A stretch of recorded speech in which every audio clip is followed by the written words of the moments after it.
Failure is the act of not achieving a perceived outcome.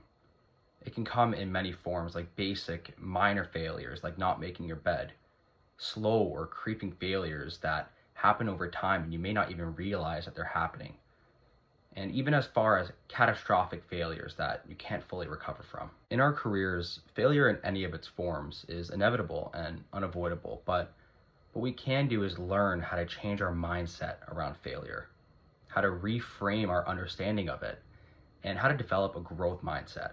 A growth mindset and reframing, to me, strikes right at the definition of failure. As I stated before, it's the act of not achieving a perceived outcome. But what if the problem is with the perceived outcome and not with the failure to achieve it at all? If we can reframe our understanding of failure as a time for growth and developing resilience, we leave ourselves room to not be as negatively impacted by these perceived failures.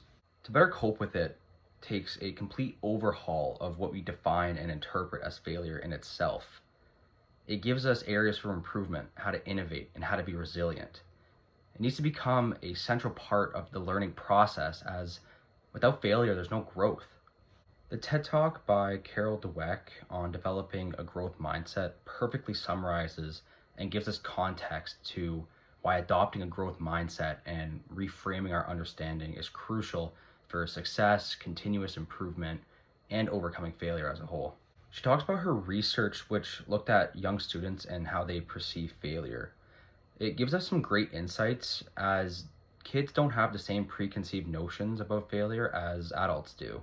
It kind of gives us a blank slate to examine how different mindsets cope with failure and how they're able to adapt and overcome challenges. An idea she explores is the power of yet compared to the tyranny of now, where our mindsets should be focused on what could be instead of dwelling on what happened. It encourages us to move forward and get out of our comfort zone. Our brains are actually developing and becoming smarter as a result of our failures and taking conscious efforts to improve. Another crucial aspect she talks about is how we praise correct answers and results instead of praising the hard work and perseverance it took to get there.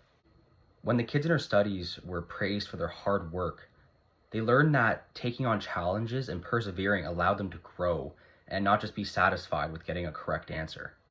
This TED Talk really gives us some important lessons about our mindset around failure, how we need to rethink our perception of it, how we need to take it as an opportunity to grow, and how we need to reward ourselves for the process as a whole, even if we failed or not at any point along the way. There are so many ways that we can develop resiliency when dealing with mistakes or failures. I'm just going to go over a couple that I think are the most important. The first is just having a positive attitude. Before we can even start with having a growth mindset, developing resiliency, or trying to reframe our understanding, we need a strong base of positivity to build off of. This means focusing on your strengths rather than your weaknesses, showing gratitude for your situation, and just being optimistic. And it's okay to be upset. It's natural, but it's how we move forward that matters most.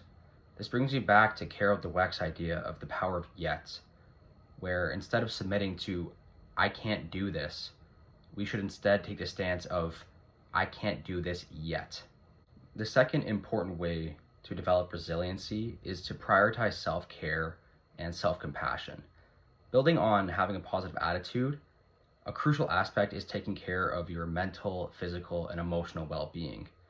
Getting enough sleep, exercise, and a proper diet has been shown time and time again to improve our cognitive levels and allow us to properly handle challenges we face. The other facet of this is self-compassion. We need to give ourselves more recognition and be proud of the work we've done. We need to reflect on our wins and losses and all of the lessons we learned along the way. All of this serves as a better starting point to develop resiliency. No matter what, we're all going to face failure in our lives. And as the old adage goes, it's not about the destination, it's about the journey. And to have a mindset that allows us to fail and learn from it, to appreciate the process and not just beat ourselves up over it, allows us to grow, whether that be in our careers or our personal lives just alike.